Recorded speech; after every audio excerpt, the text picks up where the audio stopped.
Good morning.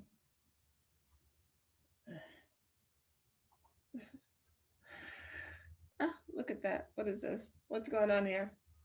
What's going on here? Um, good morning. Thank you for your patience this morning. I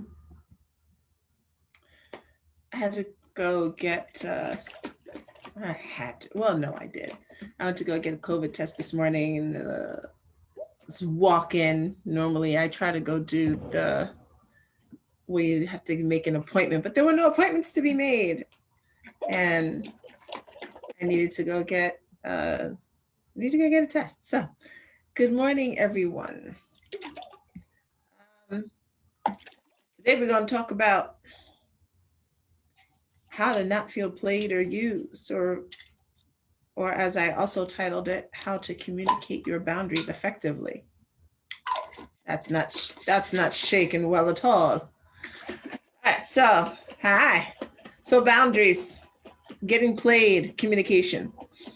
I don't know how it is for men, because I'm not a man, but I assume the same thing happens. I used to be the type of person that did not communicate very effectively. I was definitely one of those you should read my mind type of women. Like I didn't get angry, like how dare you not know, but I was more of the how could they not know? I thought I gave all the hints type of woman. I was also the woman who would go along with a lot of things because I didn't want to hurt anyone's feelings. So it was like, hey, you want to do such and such? I'd be like, sure. If it made the man feel powerful or better, because I was really about wanting men, and my dealings are with black men, right? So there's a whole historical context to this. I wanted black men to feel powerful. The world was always coming at them when they were with me. I'm sorry, my hands feel dry and ashy as fuck. Hold on.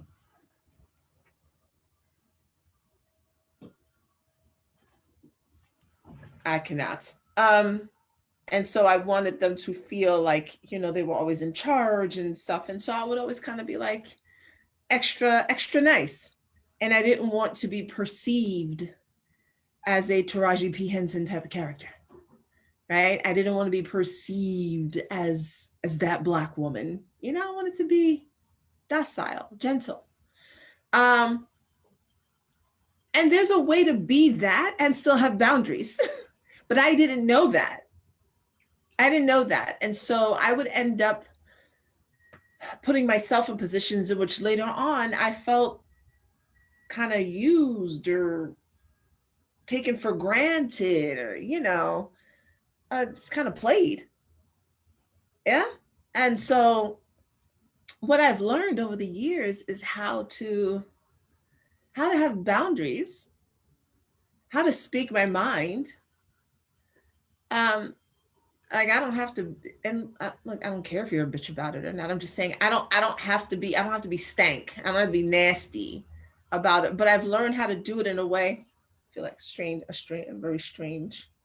I've learned how to do it in a way where I feel good and I get my point across. So I'll give you an example. There was a man on, I've been trying to make friends more. I used to like, don't DM me, right? But men were going to DM me anyway. And I get it, especially on Instagram. I post things. There are pictures of me. I'm in underwear or half naked or what, and it's just gonna get worse, you know. And so I get it visually. I get it, and so some of you ladies will know what I'm talking about what I'm about to say to you. So it goes into my like the spam box, the same one on Facebook. Hey, beautiful. I'd like to get to know you better. I really want to do a whole thing on helping men communicate, but I am concerned that the men will not show up anyway. So hey, beautiful, I want to get to know you better. From my experiences, really translates into I want to have enough conversation to see how I can convince you for us to have sex. You know, So I generally did not, I didn't want to communicate with anyone that way. But recently, I have decided that I would use this as an opportunity for me to possibly make new connections and to learn how to communicate my boundaries. Because part of this was I wanted to avoid having some of these conversations. Like I wanted to avoid it. So I wanted to ignore it. So now I'm learning how to have these conversations. And I pick and choose, right? This doesn't happen with everybody. This particular person messaged me. We did speak on the phone. Cool dude, cool convo. Everybody's always out of state. Cool convo. I could tell he was definitely like a alpha male type of dude. He's accustomed to snapping fingers. Things are accomplished. I'm not that woman. There are many women out there who are like that. I think it's beautiful. I was somewhat of that woman. That's just not where I am at this juncture. And so when he sent me a message, and for the men watching, you should know that if you DM me, I will probably make you a case study. I won't say your name, but there's some of you who are just going to be a case study because I talk about my life. So he said, I have a question. Call me. And I was like, Now, because I'd already spoken to him on the phone, I could hear his tone. And so I looked at the message for a minute, assessed my body, called him. He asked the question, I answered. And I said, that could have been sent in a message, he said something, I don't really remember what it was. I said, and the way you phrased that sounded a little bit like a command. What will work best for me or with me is I have a question to ask you. Can you call me?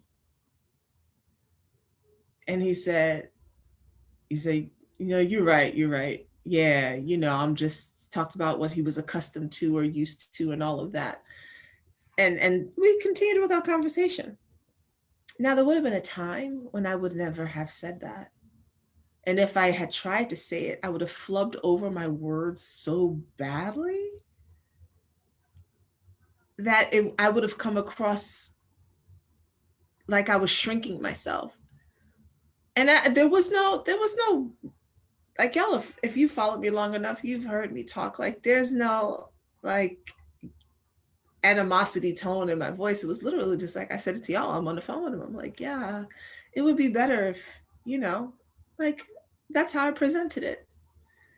Interestingly enough, me being clear on the best ways to communicate with me was arousing for him. And then it was, I've never been in this situation before, I kind of like it where I'm not in charge. And we have this all over, y'all don't need to know the rest of it. But, it's like, speaking clearly and definitively about what I want, what I need, works and is important. And I think the mistake that a lot of us make as women is we assume that men know things that they just really don't know. Like, I cannot iterate enough how much they don't know. Not because they're dumb or stupid, not literally because no one told them. And it's just not, their brain isn't going in that direction. Like, they're not sitting around man bunning it, talking about, I want to explore the deeper intricacies of communication. It's just not how most of them are rolling in the brain, right?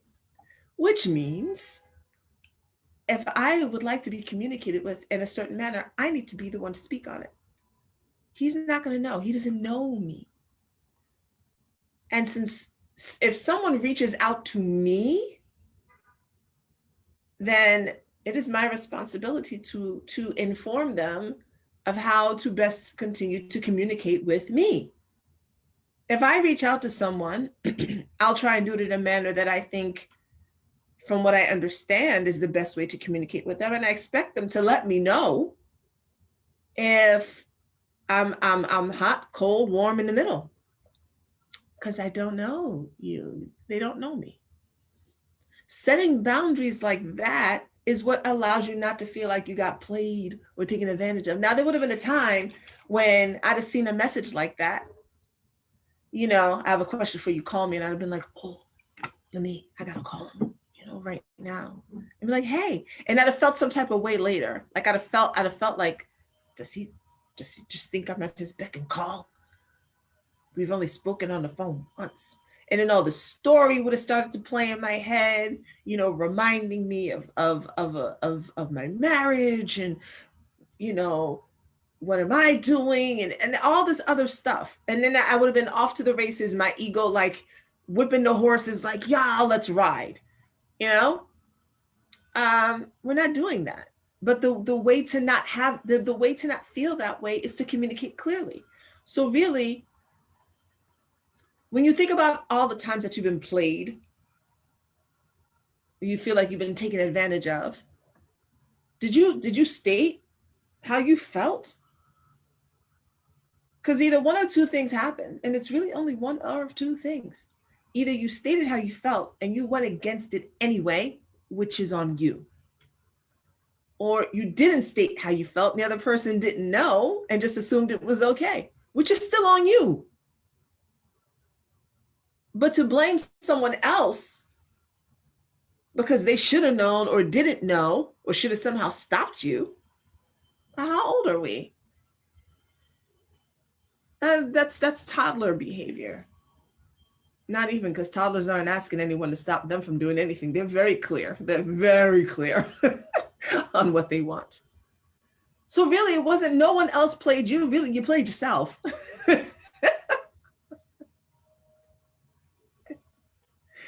And we don't like to hear that because we want to blame other people. I cannot tell you how many women I've spoken to, I really can't, who feel like, you know, they got used or taken advantage of by some dude. And when looking back and looking at the way things unfolded, she's like, you know, there were signs. There were signs. I just ignored them. Because I wanted XYZ. Because I thought he could be XYZ. So I didn't pay attention. Because we're very intuitive as women. There's a beauty of the gift that we were given in that way. We're not using it properly. But boundaries are also a good part of that. Literally, I'm really literally just learning how to have them myself, because I just wanted to be open. And I thought that boundaries meant that I somehow had to be mean and not nice. And I was just last night in the sister circle that I had in the coven, we talked a little bit about this need for a woman to be good or nice and how very ambiguous those words are and don't actually mean anything. Like, what does that even mean to be good? What does that mean to be a good woman? Hell, what does it mean to be a good man? What does that mean? Like, when I think of good, I think of like meat. Like, meat is good or meat boiled. You know, it's ready for use. It's untainted. It's like, what do we actually mean when we're saying that? And when we say nice, that person is nice. Or are they kind? Are they generous? What does that even really mean?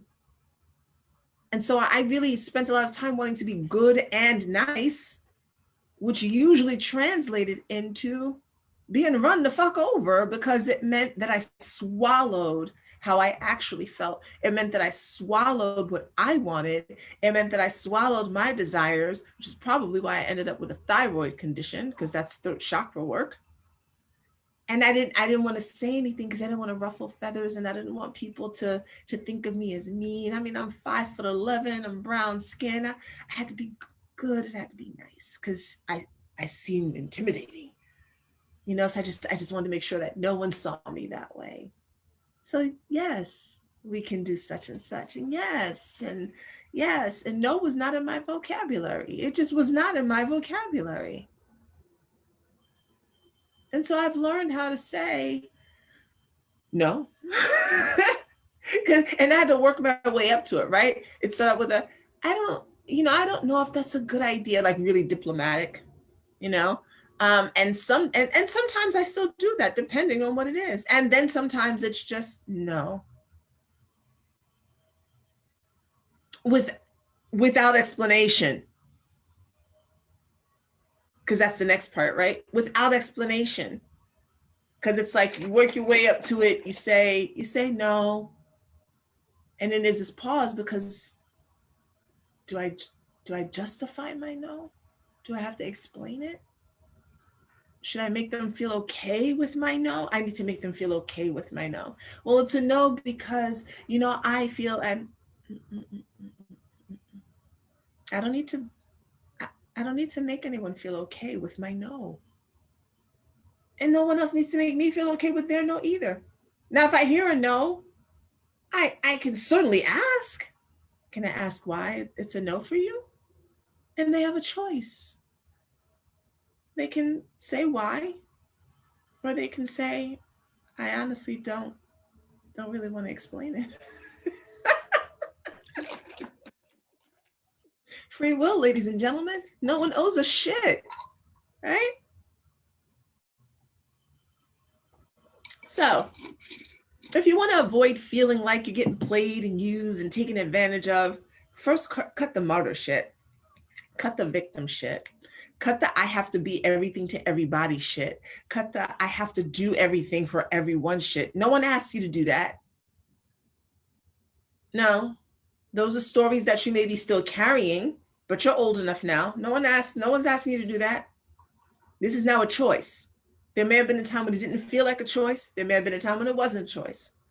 If you're watching this live stream right now, it's probably a choice. And so now you have to decide if you're going to continue to play that role and blame other people and or be mad at yourself. I didn't blame other people. I was really I got mad at myself type of person. Whenever I felt like someone did something to me, it was because I sucked. Right? No. And that's that. Figure out what your boundaries are. In one of my groups that I'm in, with one of my teachers, you guys hear me talk about at Perry Chase, we had to discuss business boundaries. And I was like, shit, it took me like a couple of days. I had to literally print out the question she was asking because I couldn't wrap my brain around some of them because I'd never really thought about boundaries in my business. Because I was still like, just like, and I was like, oh man, yeah, it's okay for me to have like some spaces here. So think about your boundaries in your personal life. Think about what are your hard no's. We do this in BDSM, which is, like I said, it's healing to do this work. We do it in BDSM. We have hard limits, soft limits, things we will absolutely do. What are your hard limits in your life? What are you just a no to? And don't make it like, well, I'm a no to this. Well, but I guess I could. Yeah, come on. There's a difference between accommodating and compromising and just trying to be everything for everybody. So think about what are your hard limits in your life? What are you a yes to? Because it's not just about the no. What are you a yes to? What are you a no to? When you're engaging with people that you're interested in, where's your, and again, there's a difference between I ain't gonna let nobody do shit to me. Psst. Okay. Nobody's getting up in here with all of that. No, there's a difference between that and I have some clear boundaries. Right? It's like being a membrane. You guys remember biology? It's like being a membrane, allowing some things to go out, but some things not to come in, type of thing. You want to live your life like because we are a membrane. Literally, our skin is. It really is actually. It's just a huge giant. We're literally like a walking, covered in a membrane. And so you want to be able to be open to the experiences, but filter out the bullshit. And that's what your boundaries help you do. And that way, especially this is for both men and women, when people come your way, you've aligned with your soul, because we talk about this all the time. You've aligned with your soul. So you're in communion, right? So you're good right there.